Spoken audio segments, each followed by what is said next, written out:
Welcome back to Cycle GF Studio. Today we will talk about casino game Baccarat Myths Busted, the show where we take your favorite casino game Baccarat fantasies and politely burn them to the ground. Today we're talking about the so-called king of casino games, Baccarat. It's elegant, it's glamorous, it's James Bond approved. And according to some of our listeners, it's also the most boring, dangerous, wallet-sucking game ever invented.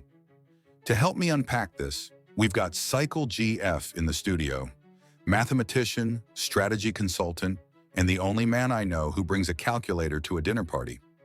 Welcome back, mate. Thanks, Alex. Glad to be here again.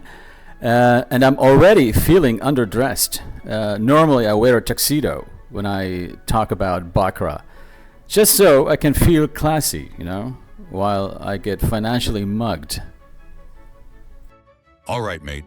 Casinos love to brag about Baccarat's low house edge. They make it sound like it's practically charity. Yeah, it's the oldest trick in the book.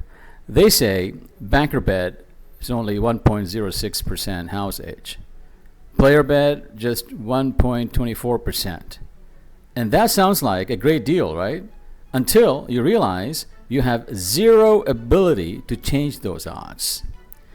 In blackjack, you can hit, stand, double down. You have choices. In poker, you can bluff, trap, read players. In Baccarat, you can pick banker or player and then pray. It's like flipping a coin where the casino skims money off every win and loss. So, no matter how good you think you are, you're basically playing a game of slow statistical strangulation?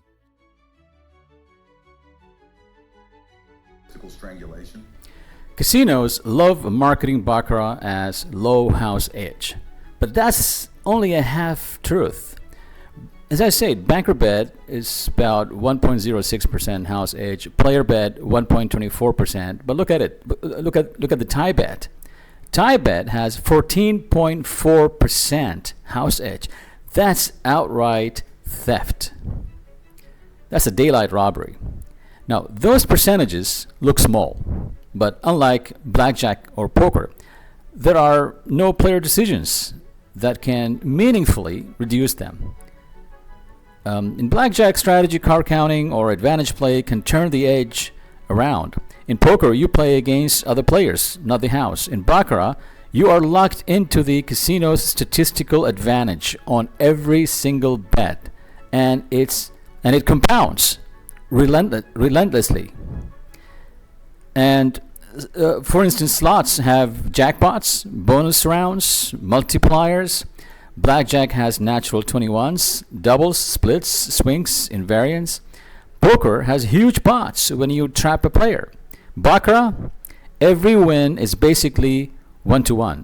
And if you want a big win, you have to raise your bet sizes, which magnifies risk instantly. Now, this forces players into martingaling like escalations, double after a loss, which math shows will eventually wipe you out.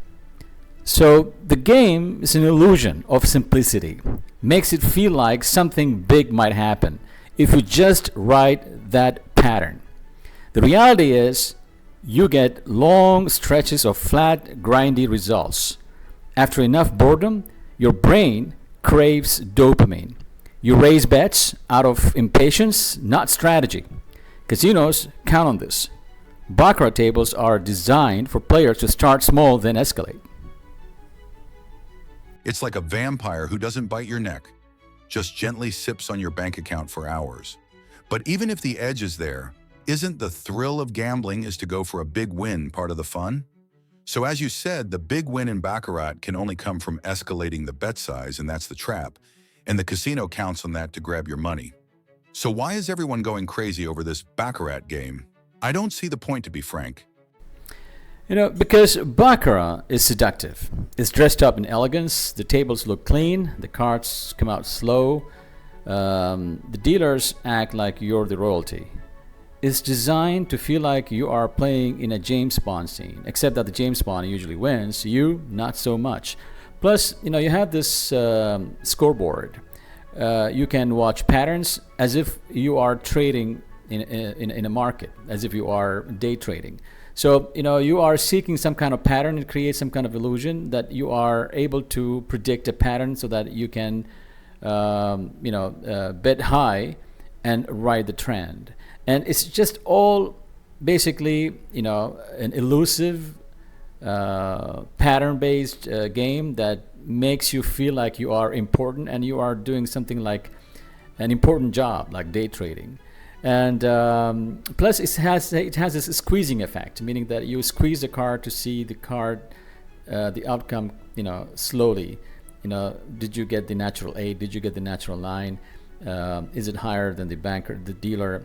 So, as you squeeze the card, it just, basically injects dopamine in your brain. So all of this is just exciting. It's seductive. It's a very seductive game by nature. It's basically dating someone for their looks, while they quietly drain your bank account. Let's talk about long-term play. If someone's been playing for years, what does that really look like? The longer you play or the longer you stay in this game, the more you think about it. It's like, oh, I have invested so much money into it, I just can't walk away.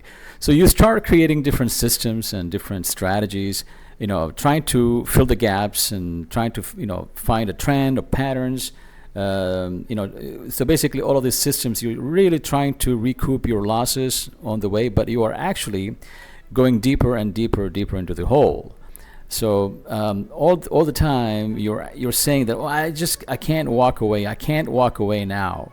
So basically you go deeper and deeper into some kind of illusion of systems and methods and different strategies and whatsoever. So basically a lot of people, they go around YouTube looking for different systems and strategies, and that's where the danger is.